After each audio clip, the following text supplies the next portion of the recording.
I thought I was saving her life, but in reality, I was only building my own coffin. For 730 consecutive days, I existed in a state of self-inflicted, systematic starvation. I didn't just skip meals. I hollowed out my very soul to fill a bank account that I thought was keeping my mother breathing.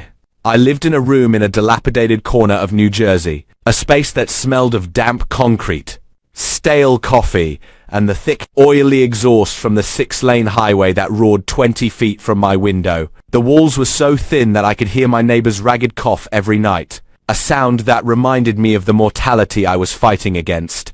3,000 miles away, I worked double shifts sometimes, triple in a shipping warehouse where the temperature never rose above freezing. In the winter, my breath would crystallize on the collar of my worn jacket, and the sweat on my back would turn to a thin sheet of ice the moment I stopped moving. My knuckles were permanently cracked, a roadmap of red fissures that bled into the cheap work gloves I couldn't afford to replace. I was a ghost in a machine, a nameless shadow moving crates of luxury electronics, designer silks and Italian leathers, items that cost more than my entire life's earnings all to earn the $5,000. A month that I believed was the only thing keeping my mother's heart beating. I did it all for her. Every drop of sweat, every sleepless hour, every pang of hunger. Every month, the notification would chime on my phone like a funeral bell. Transfer successful. $5,000. Gone. Sent into the void. To me, it was a lifeline. To the world, it was just digits on a screen. I sent it to Marcus, my childhood best friend, the man I trusted more than I trusted myself. He was the one holding my mother's hand in the hospital while I was breaking my back in the dark. He was my eyes, my ears, and my conscience. The tumor is aggressive today, Leo, my mother would whisper over the phone. Her voice was always thin, a fragile thread of sound that seemed ready to snap if I breathed too hard. The doctors, they say the new immunotherapy is the only way, but it's so expensive, son. Maybe it's time to let me go. I don't want to be the reason you're suffering. I would scream into my pillow after those calls, the sound muffled by the thin fabric as I punched the concrete walls until my hands were numb. No, Mum. I'll get the money. I'll work more. Just stay with me. Please, just stay. I sold my blood plasma twice a week until the track marks on my arms made the nurses look at me with suspicion. I took under-the-table construction jobs on my Sundays, hauling bags of cement until my spine felt like it was made of jagged glass. I was 24 years old, but when I looked in the mirror, I saw a man of 50. My eyes were sunken pits of exhaustion, my skin the color of old, damp parchment. But Marcus kept the pressure on, never letting me come up for air. Leo, the surgeons need the next installment for the ventilator rental. He'd text at 3 a.m. I'm at the clinic now. She's looking weak, man. You gotta hurry. If we miss this payment, they'll move her to a public ward. He would send me photos of sterile hallways, blurred medical monitors, and trays of surgical steel. I was too blinded by love and terror to realize. They were just stock photos downloaded from a search engine. I was too hungry to see the pixels. The cracks only started to appear 6 months ago. The calls became shorter, more hurried. My mother started sounding different, not healthier, but distant, guilt-ridden. When I'd ask about the specifics of her pain, she'd give vague, rehearsed answers. When I'd ask to speak to her oncologist, Marcus would claim that the privacy laws had changed and that the hospital was under a strict lockdown. I'm coming home, Mum, I finally said one rainy Tuesday morning. I had managed to save an extra $1,000 by sleeping on the warehouse floor for a month, eating nothing but discarded fruit from the loading dock. I bought a ticket. I'm coming to be there for your final recovery. I need to see you. The silence on the other end of the line lasted 10 agonizing seconds. It was a silence that felt like a falling building. No, she finally whispered.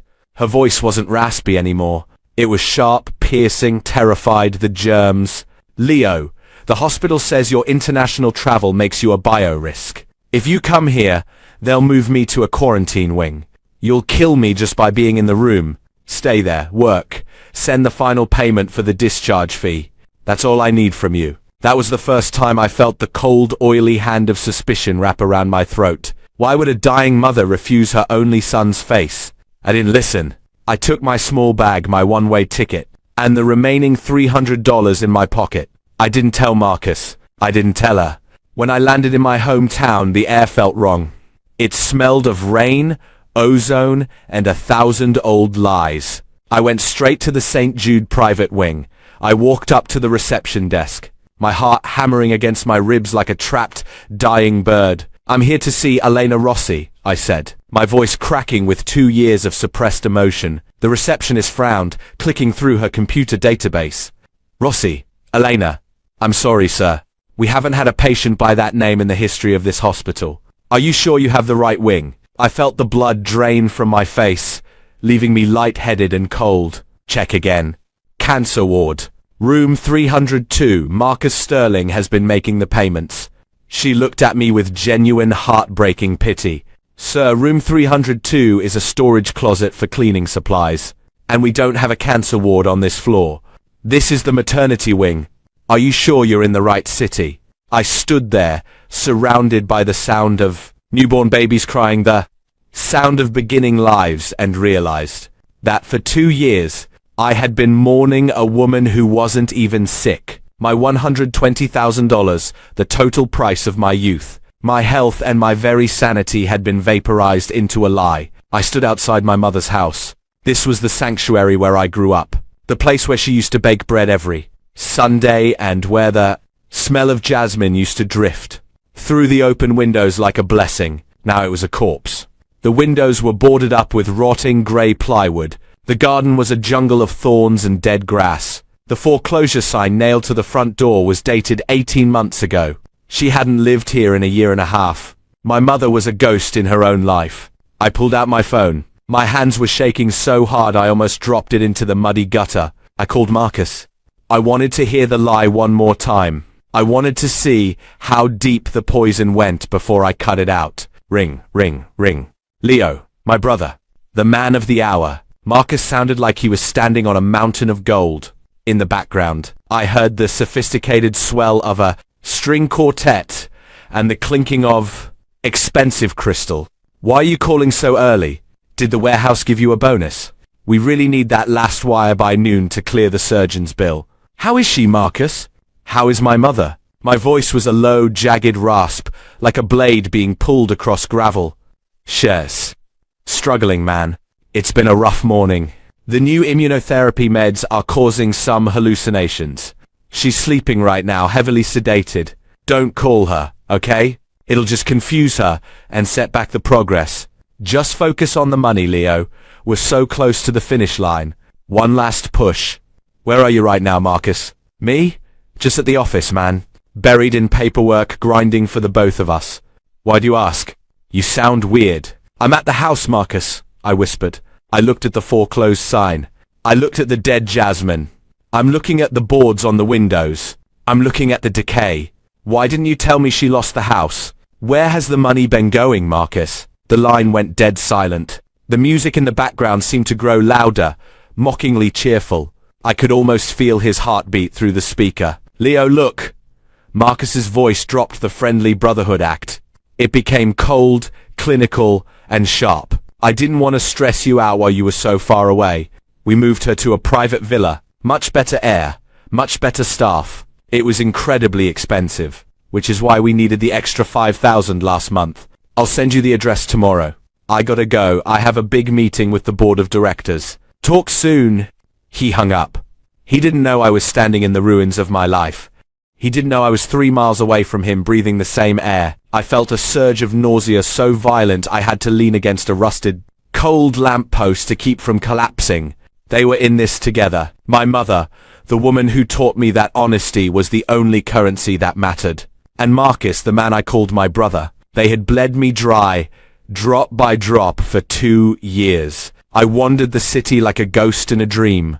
I ended up at the city center, where a massive, glowing digital billboard was flashing a series of high society photographs. The social event of the season. The Sterling Vance wedding, Grand Regal Ballroom. Tonight at 7 p.m. The Sterling was Marcus. He had changed his name. He wasn't the scrawny, desperate kid from the slums anymore. He had transformed himself into a Sterling, a man of old money and new power. And the bride, Sarah. Sarah. The girl who told me she'd wait for me forever. The girl whose letters stopped coming exactly when the cancer started. The girl who I thought had moved away to take care of her own sick father. I checked the location. The Grand Regal Ballroom was the most expensive venue in the entire country. The floor was made of imported Italian marble. The chandeliers were made of hand-cut Swarovski crystal. A wedding there costs upwards of $250,000. My money, my warehouse shifts, my blood plasma, my hunger, my soul. I didn't have a suit. I didn't have an invitation. I didn't have a name that anyone in that room would recognize. But I had a rage that felt like a physical weight in my chest. A fire that was keeping me warm in the cold evening air. I found the service entrance at the back of the hotel, tucked away near the trash compactors.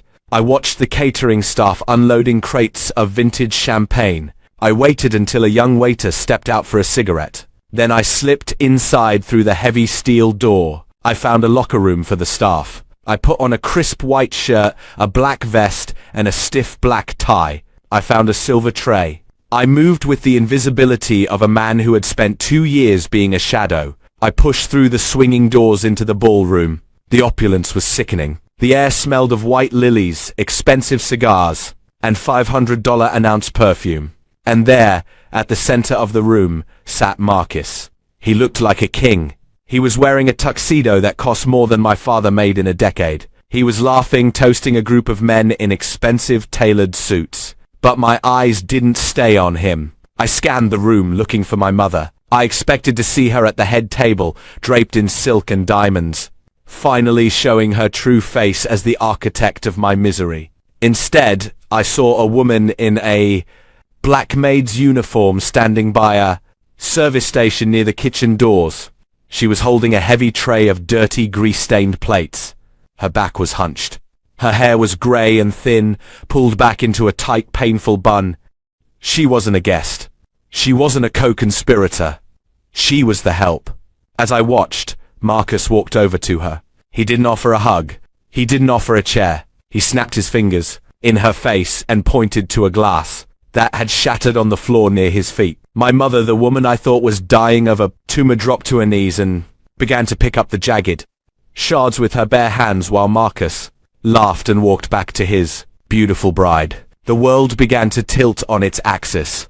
I felt a roar in my ears that drowned out the string quartet and the polite laughter of the elite. I watched my mother scrub the floor at Marcus's feet, her hands red and raw from the harsh chemicals and the sharp glass. She wasn't part of the scam.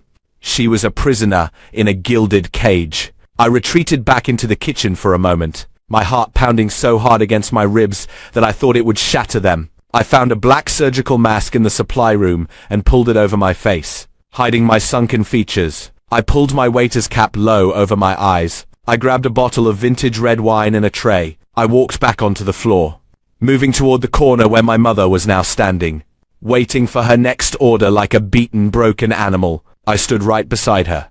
I could smell the cheap, industrial detergent on her uniform and the metallic scent of old, cold fear. "Mum," I whispered, my voice barely a breath. She didn't turn. She just straightened her posture, thinking I was a supervisor about to reprimand her. "I'm sorry, sir. I'll have the tables cleared in 5 minutes. Please don't tell Mr. Sterling I'll work the extra shift." "Mum, it's me. It's Leo." The silver tray in her hand shook so violently that the glasses rattled like teeth in a skull. She slowly, painfully turned her head. When her eyes met mine, I saw a flash of terror so pure and deep that it felt like a physical blow to my stomach. "Leo," she breathed, her voice a ghost of the one I remembered. No. You have to go. You have to leave right now before he sees you. He'll hurt you, Leo." "What is this, Mum? Where is the cancer? Why are you here?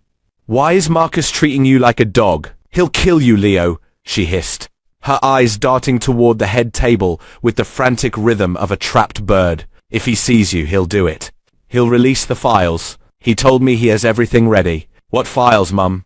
Tell me the truth." "The money you sent," she whispered, tears finally carving tracks through the dust and grime on her face. He made me sign papers. Leo, he told me that the money you were sending from America was part of a massive laundering scheme for a cartel. He forged your signature on every document. He told me if I didn't work for him, if I didn't keep you sending the money, he'd hand those files to the FBI. He said you'd spend 40 years in a federal cage. I did it to protect you, Leo. I told the lies so you would stay safe. I felt a cold, sharp clarity wash over me. Marcus hadn't just stolen my money. He had built a psychological cage, a prison made of love and guilt. He used our devotion to each other as the lock. He told her I was a criminal to keep her obedient, and he told me she was dying to keep me working. It was a masterpiece of human cruelty, a symphony of betrayal. I don't care about the files. Mum, I said, my voice dropping to a low, dangerous growl that made the waiter next to me move away. We're leaving. Right now. I'm taking you out of here. I can't, she sobbed, her voice breaking. He has my passport. He has the deed to the house. He told me he has people in New Jersey watching your apartment every single day. He said if I stopped playing the part, he'd have you erased from the world. At the head table, Marcus stood up. He scanned the room with the eyes of a wolf, his gaze landing on the waiter standing too close to his prized servant. His face darkened. He began walking toward us, his gait slow, arrogant, and predatory. Sarah followed him, her white silk dress rustling like a snake in the tall grass. She looked at my mother with a look of pure, unadulterated disgust, as if she were a stain on the carpet. Elena, you're making a scene. This is my wedding day. Get to the kitchen and stay there until the cake is served. You're ruining the aesthetic. Marcus reached out and grabbed my mother's arm, his fingers digging into the bruises. I now realized he had been giving her for months. I asked a question. Who is this waiter and why is he bothering the help? I didn't wait for him to recognize me. I ripped the mask off my face. I took the bottle of red wine and smashed it against the edge of the service table, holding the jagged neck like a dagger. The waiter is the man who paid for your tuxedo, Marcus, I roared, my voice echoing off the high ceilings and silencing the entire room. The room went deathly silent.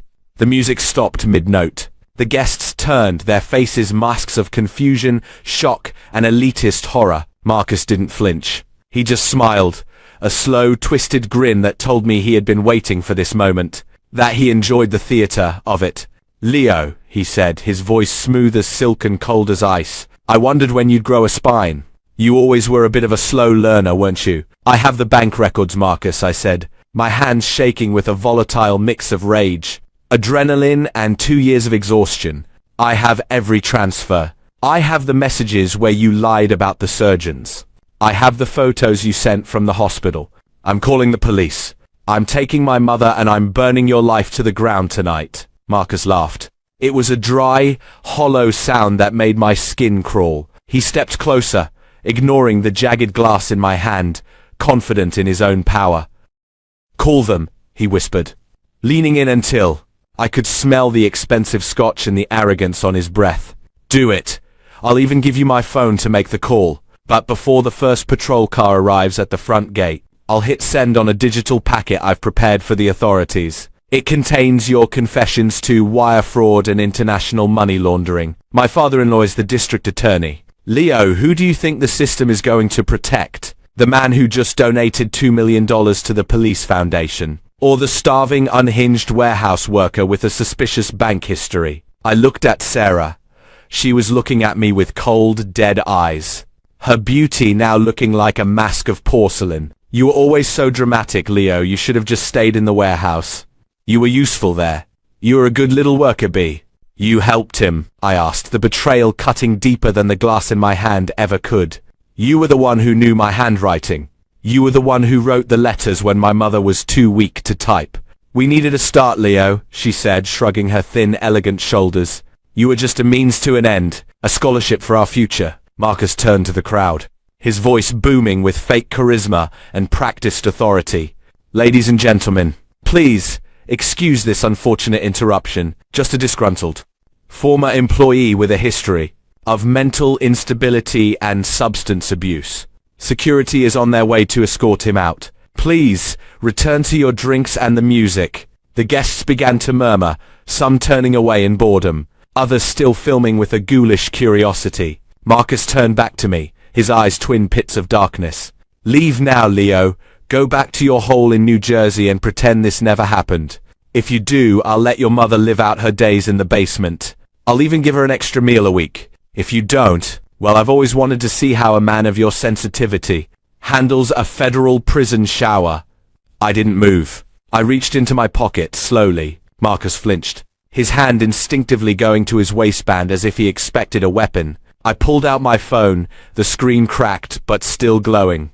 "I'm not as stupid as I was 2 years ago. Marcus," I said, my voice eerily calm, "when you spend 14 hours a day alone in a cold warehouse, you have a lot of time to learn things. You have a lot of time to realize that the world isn't built on money anymore. It's built on data. It's built on visibility." I turned the screen toward him. "This isn't a phone call to the police," I said. "I've been live on 3 different platforms since." I walked through the kitchen door. 250,000 people are watching right now. They saw you grab my mother. They heard you admit to the blackmail.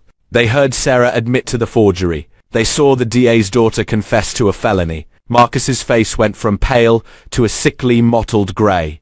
The sweat began to bead on his forehead, ruining his $5,000 makeup. "And here's the kicker," I continued, my voice rising so it echoed off the crystal chandeliers like a judgment. "I didn't just stream it. I uploaded the laundering folder you sent me last month, the one you thought was encrypted, with that amateur software too. A public cloud.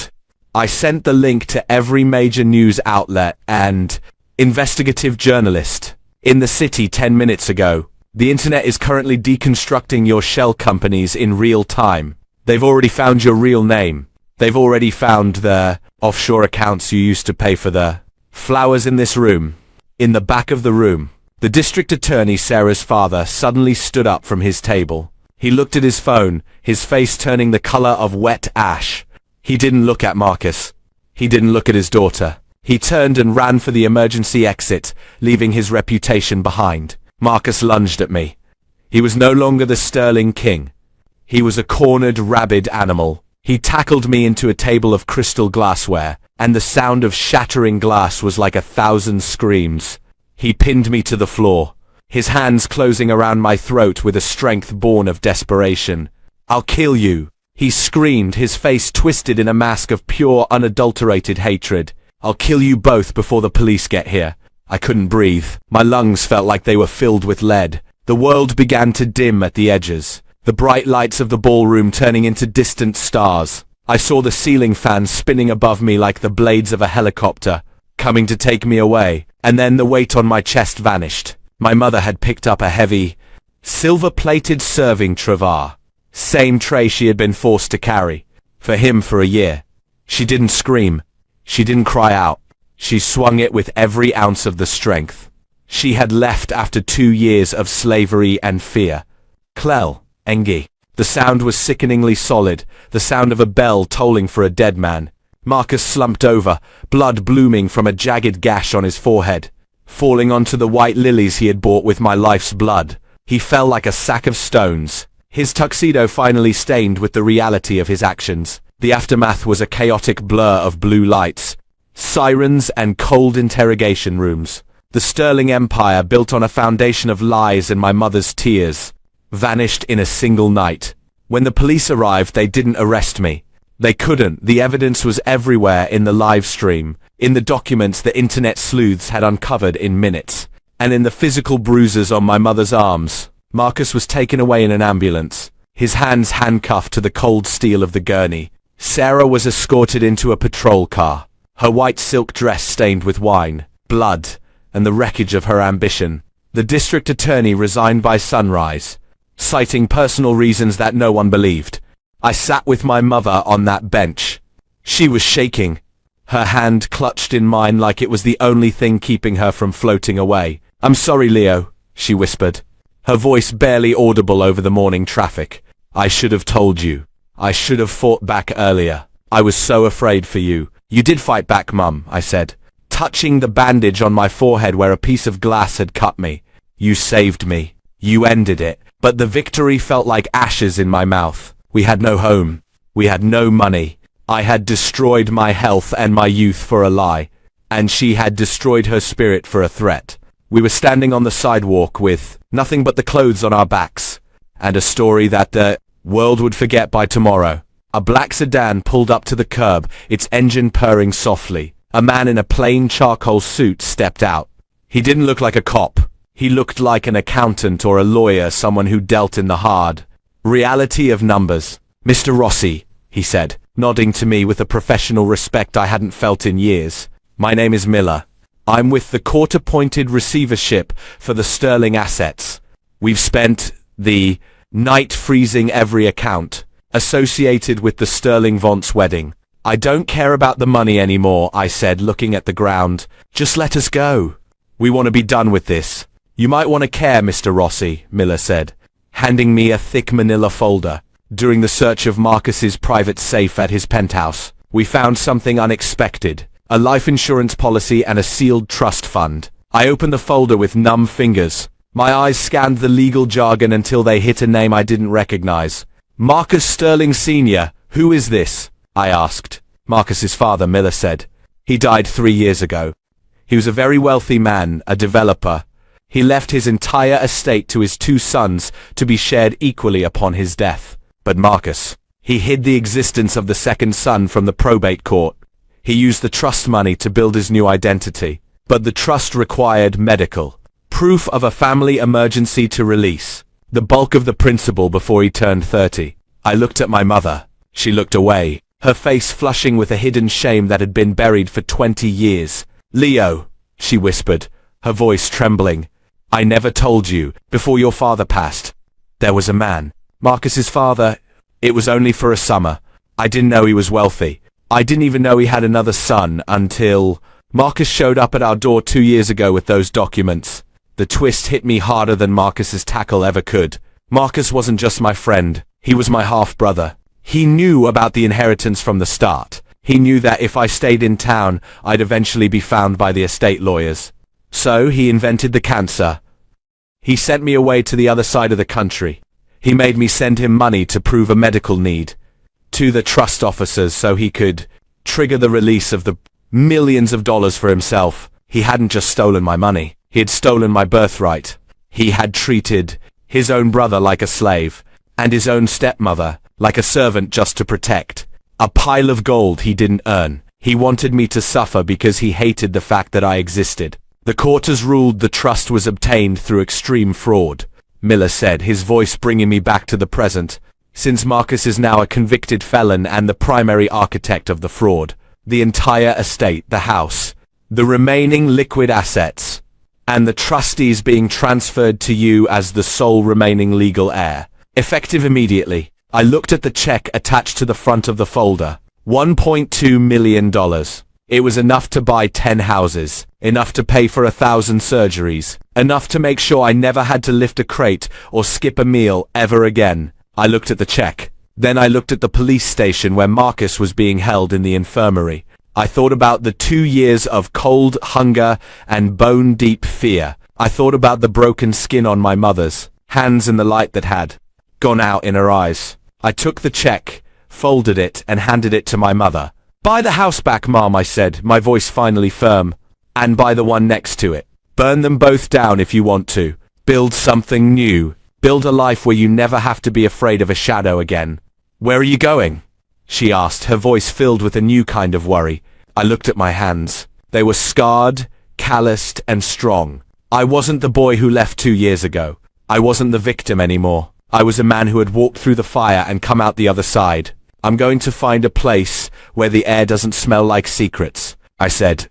"I'm going to find out who I am when I'm not working for a ghost." I started walking down the street.